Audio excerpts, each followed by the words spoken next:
Subscribe. Oh, yeah. Right. Anyway. I'm going to think hard about that. All right, welcome to the week that was. Fuck you, dude.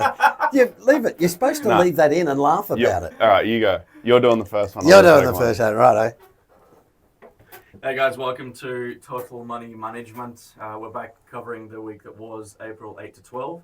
And it's fair to say, gents, there's a lot going on. So I'm back with Tom and Steve. How are we doing? Very well, thank Steve's you. drinking a coffee. Yeah. All right. I'm okay. Any jets or boats for you this week, Jacob? Just boats, not jets. Yeah, foreign cities or anything? No, I've been Brisbane bound, sadly, this week. Choppers? But next week I'm on a chopper to New Zealand. Are you? No, I'm not. God, I was going to say, what a bloody life. No. Well, it could be worse. You could be on a plane to the Middle East. I could be in Iran. I could be Russia, Ukraine. Who else is fighting? Azerbaijan and Armenia. Yeah. Anywhere in the Middle East is just basically the no-go zone. Terrifying. Well, they did that during the week. I think Qantas said they're not flying over.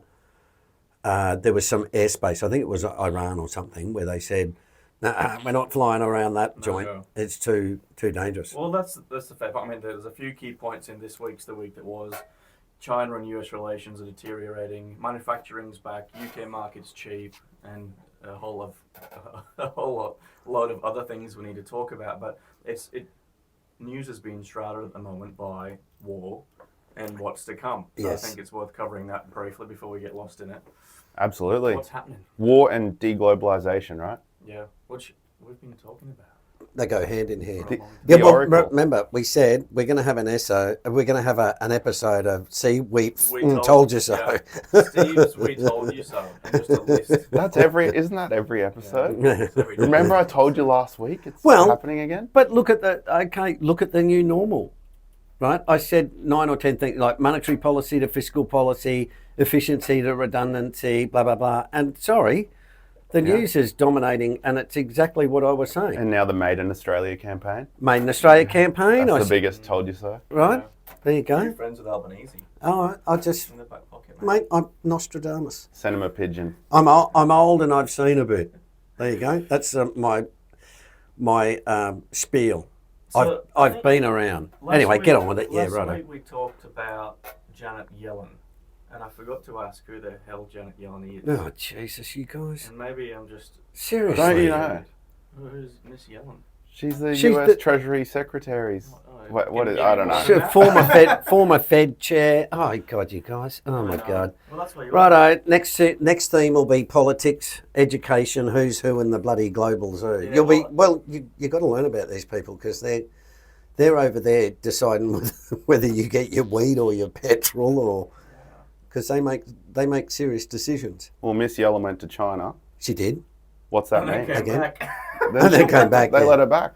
Well, no, it's funny because when things are going well, you don't need to visit people, right? America's, and China didn't visit each other a lot because, hey, we're happy, you guys are selling us stuff and we're giving you stuff and, it's all good. It's only when things get a bit rocky you go, I better go and see that client, right? You know that yourself in sales, right? They've got a complaint, you think, okay, I'll go to their office and check it out. Yeah.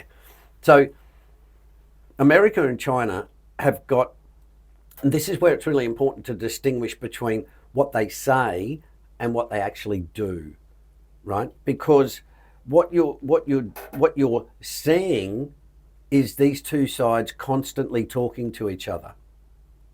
What you're also watching them do is the stuff that's in the newsletter and in the week that was, which is we're putting tariffs on Chinese steel. Joe Biden this week. Now, mind you, this is April, what are we in? April 20 or something. Joe Biden this week said, I'm going to triple the tariffs on Chinese steel. Well, that doesn't sound like somebody's being friends. The Chinese have said, right, well, we're going to punish Apple and Tesla and, do all these things. Okay, so what you do is you look at the media, which is going, oh, well, that's good. They're communicating dialogue. So that reduces the heat, right? Or the chances of a mistake. However, when you look at what they're doing, you're looking at it going, dude, these sides are just going further and further apart. And that's the real point. Most of what you see in politics is about local, right? And we were just talking about it before we came on air about Iran, right? Everyone wants to do something to say to the local people, we won that, that skirmish, right? That's what you want to do because, those local people in a democracy, those people vote for you.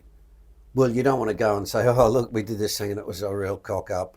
We really lost that battle. People go, well, you're no good. We'll get the other mob in, right? And in the autocracies or the communist stuff like China and Iran and Russia, they also have pressure as well because if you look at those places, they're held in place basically by the violence that Putin can inflict on local people, right? Or the Ayatollahs in Iran, or who's the other one? The Chinese, right? The Communist Party. If things start to get out of hand amongst particularly young men, they have to do something, right? So the young guys don't vote, but if they all start getting the shits, it's a bit like, okay, hang on, we need to do something here.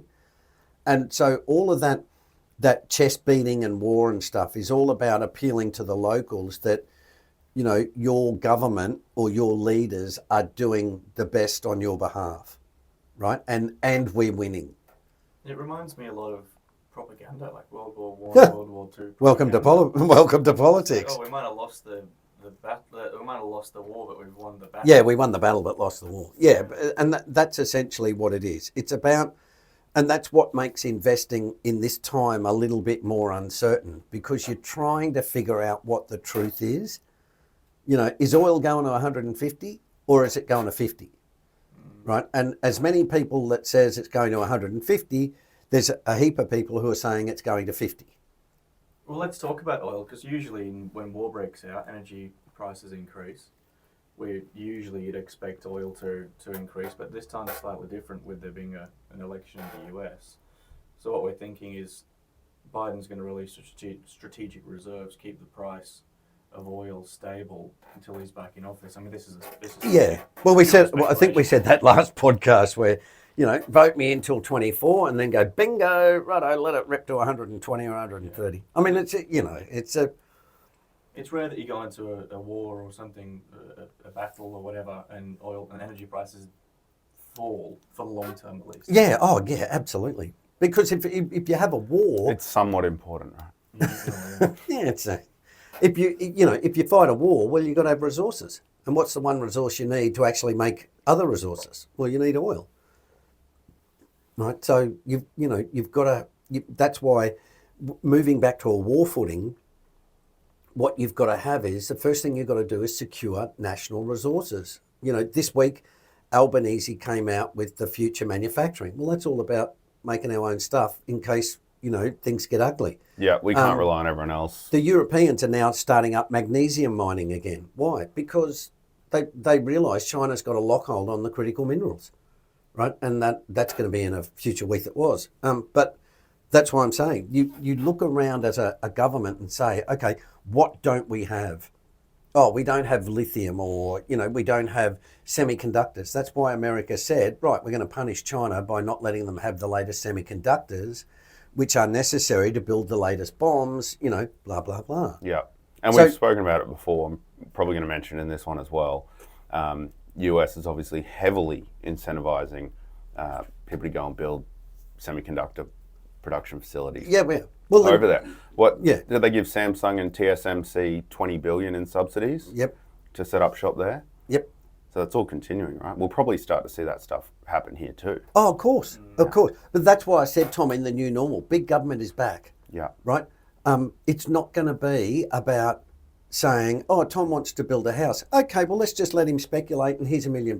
No. It's going to be about we need to channel the money to, Steve's widget factory because he's helping build bombs, right? Build widgets, yeah.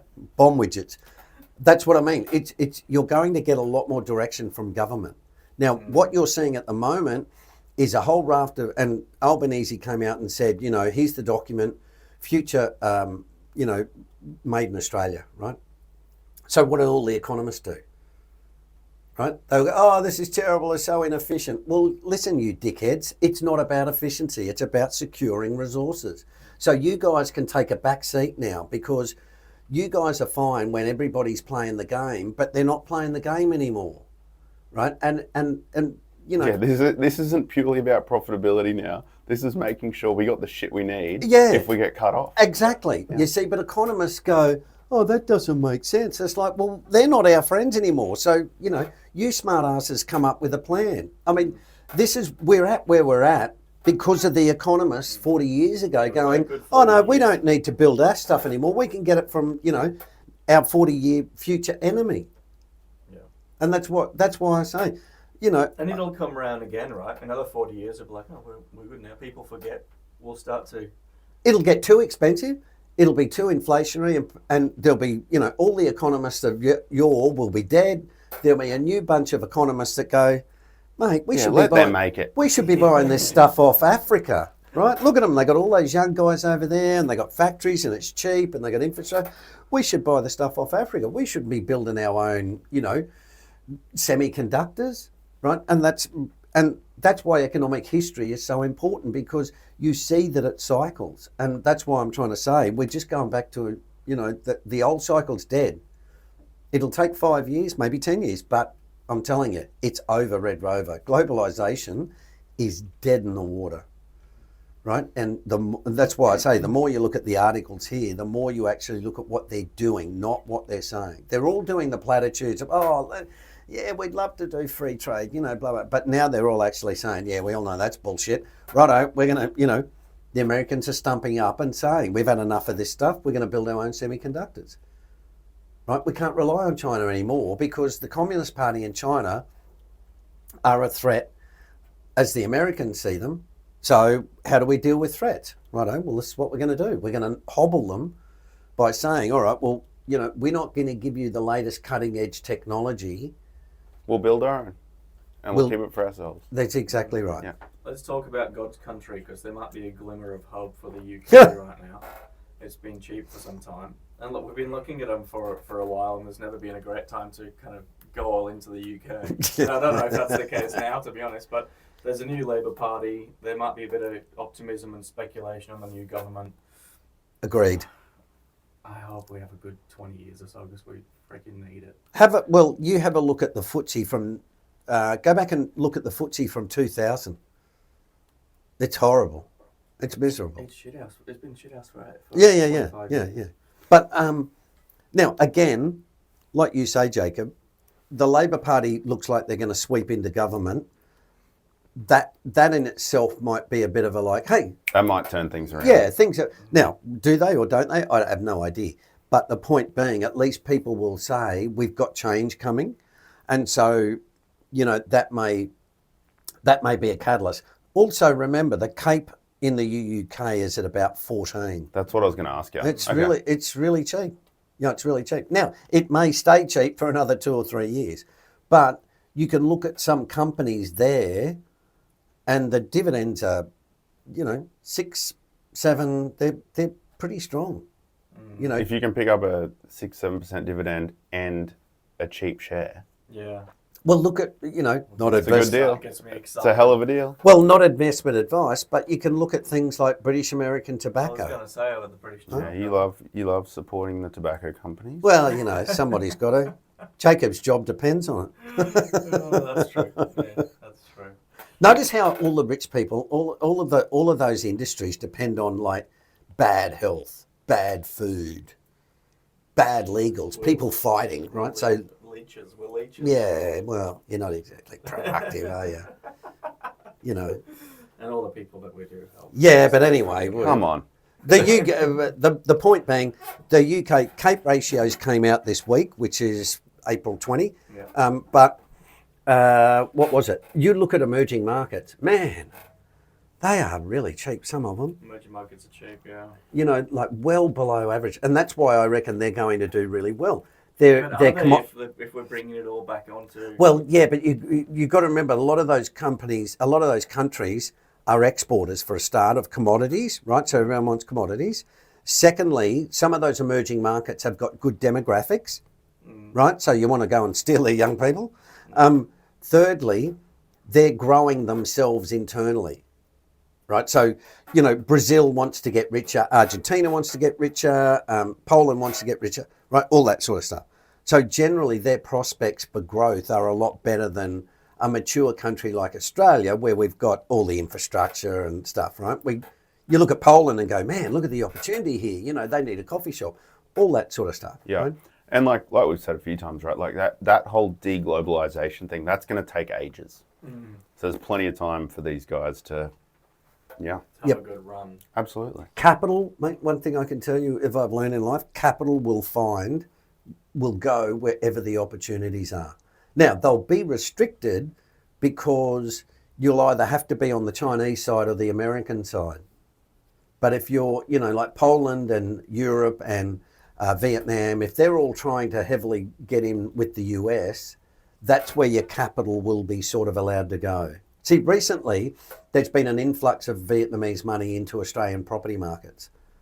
And the reason why is because Vietnam is now receiving lots of largesse from America as the place where Apple wants to build its new iPhones, or, you know, as a surrogate for China, right? Because they want to move out of China. Well, they don't want to, but they're being forced to. So Apple is going, right, we've got to build stuff in India, we'll build stuff in Vietnam. So that's causing investment booms in those countries. Mm-hmm. Right? Just like when China said, we want to build lots of stuff, and we went, dude, we got lots of iron ore. We had an investment boom, right? We had a commodities boom. And that's what you're going to see. It's going to be driven by the younger emerging markets, because that's where the growth opportunities are.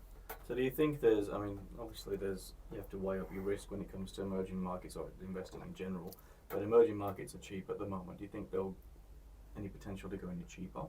Oh, Jesus, mate. I know it's a vague question, but people are going to worry that. No, look, it's a perfectly reasonable question. And here's where it comes down to this.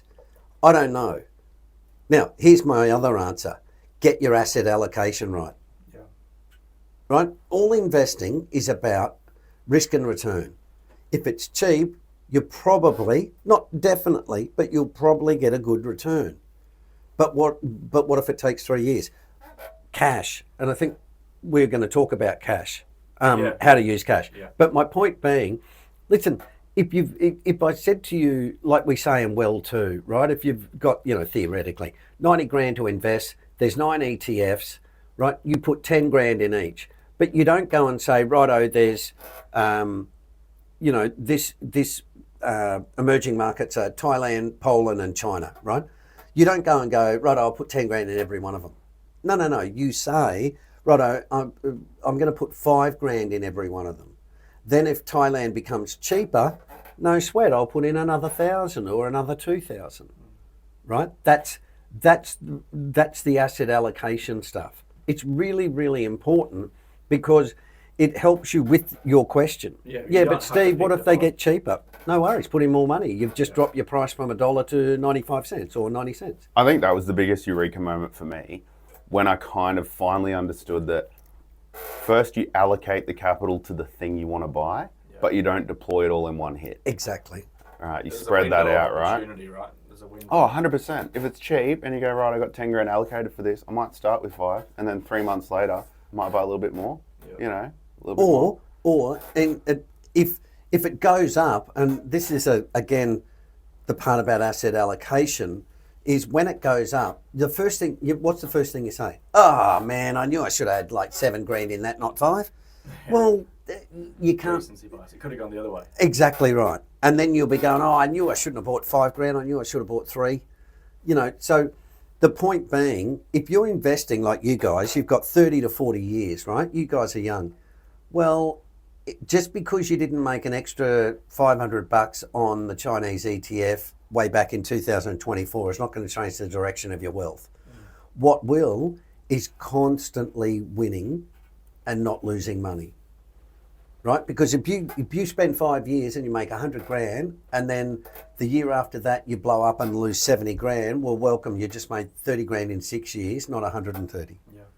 That's the point, right? That's the point. Just keep building it up, right? Yeah. And making sure. And the returns will get bigger anyway if you're not losing money and you're Exactly. constantly growing. Compounding. Yeah. On that, we may as well talk about cash while we brought it up. A student. He'll listen to Are you this. the teacher? Sorry, Pete. Hey, Pete, the student. I'm sorry, Pete, the student. Are you the teacher? I had a mind blank. A Terrifying. client of ours. Terrifying. I'm not the teacher.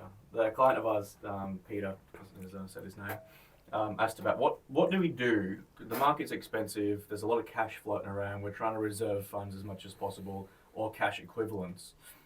What's the best way to deploy that? Yeah, I'm holding more cash than I want to be holding. Well, What do I do with it? Yeah. Well, last night I was watching the footy, but there was an ad that said you could get 5.5%, right, which is on cash.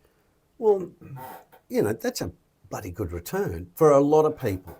If you have, and this is I think I talked about this previously. If you imagine if you've got $1 million, right? You're 65 or whatever, but you've got $1 million in cash. You're going, oh man, I need to do something with this cash.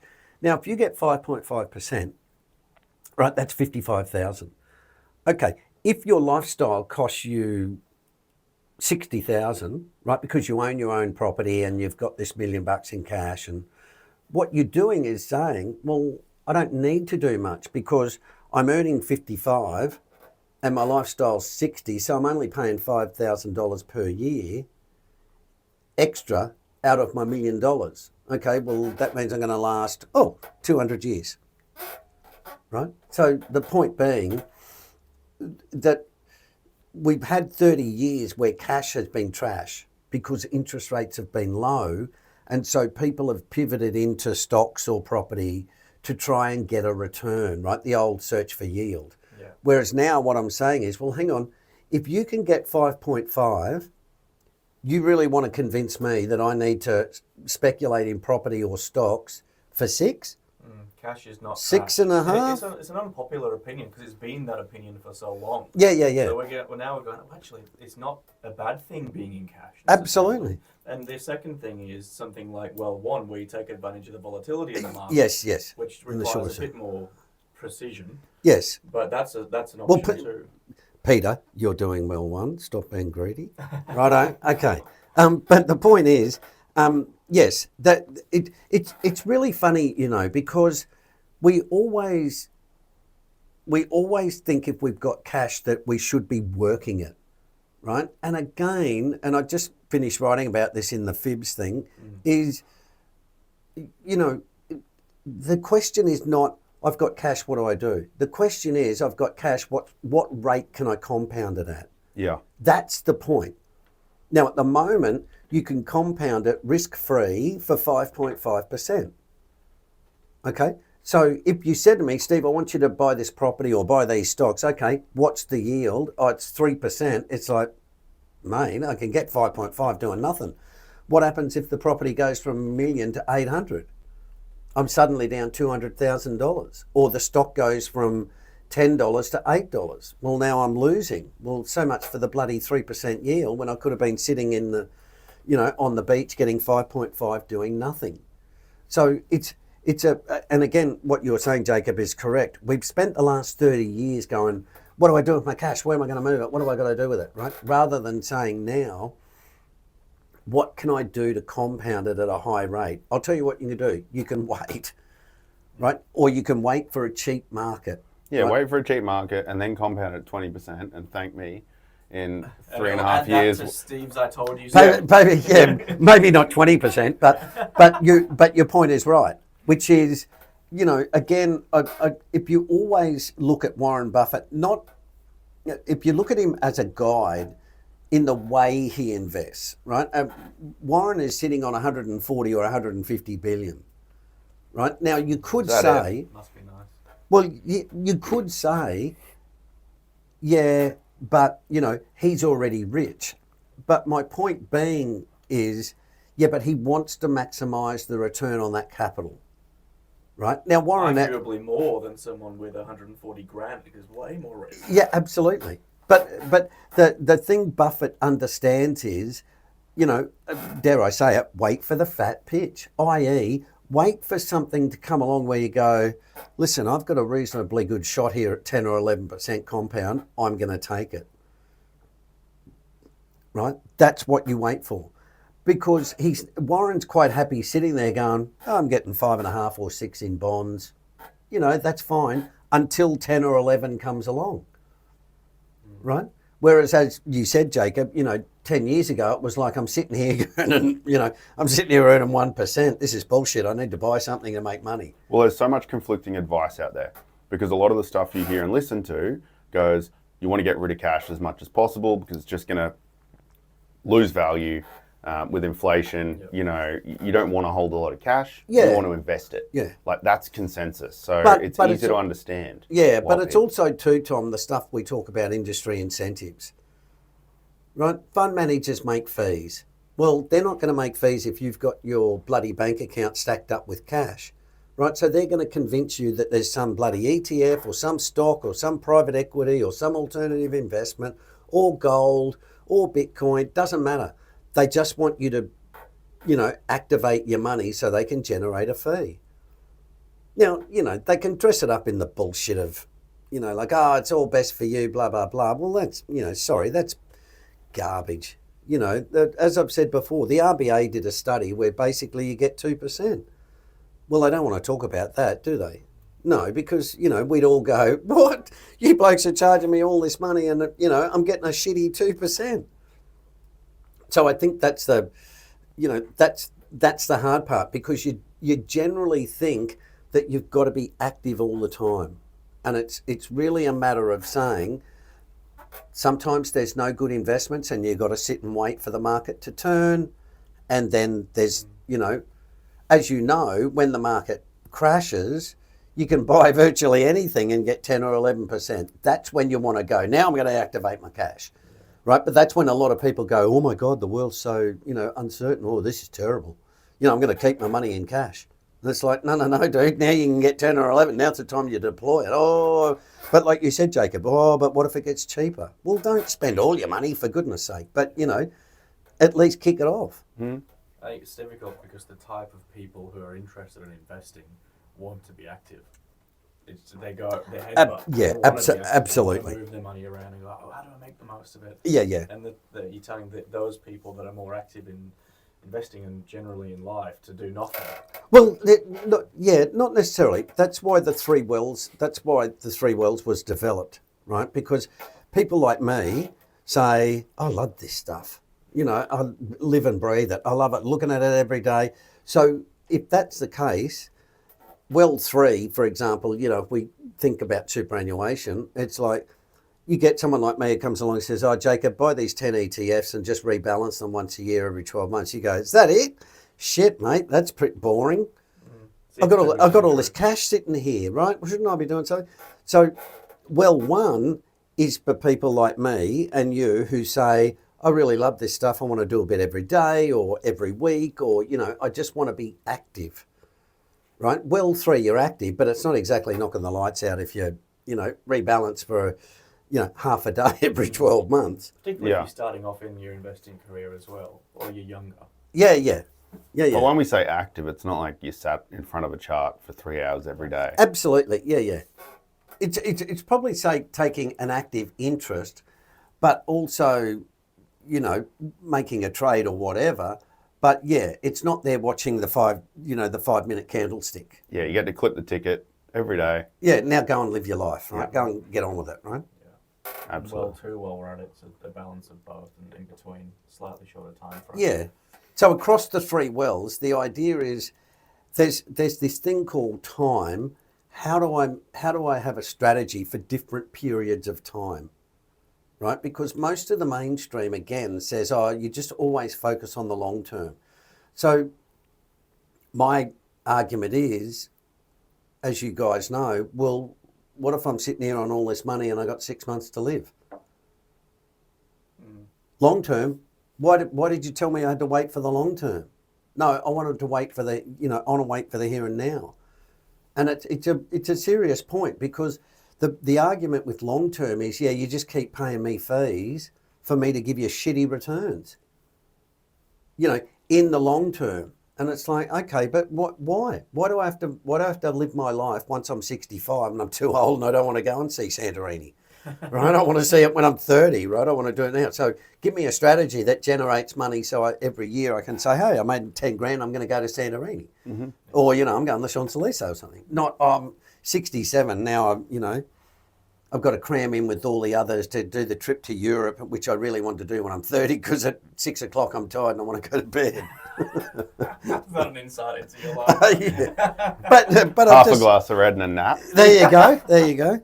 Oh, footy's over, 9 o'clock. Oh, got to go to bed now. Got the podcast in the morning.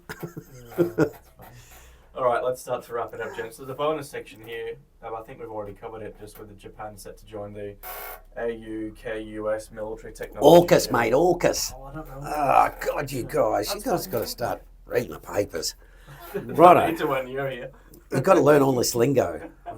AUKUS, NATO. But let's end on this, and then we'll wrap it up for next week. You're going to touch on the chair? On the chair. Oh, chow. Oh, what's the chair?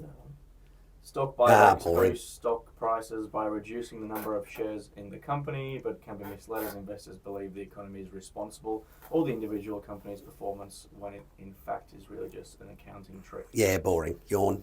Less stock, less shares. The price goes up. It makes it look good. Really, it's bullshit. The company just buying their own And shares. if you are Yeah. go to the website, you can download the chart of the week and get added to the week that was mailing list for free. Absolutely. Bit of a treat. Free while it is. Well, get it inflation free, folks. All right. Thanks, gents. Good to see you both. We'll see you next week, hey? Thank you. See you guys.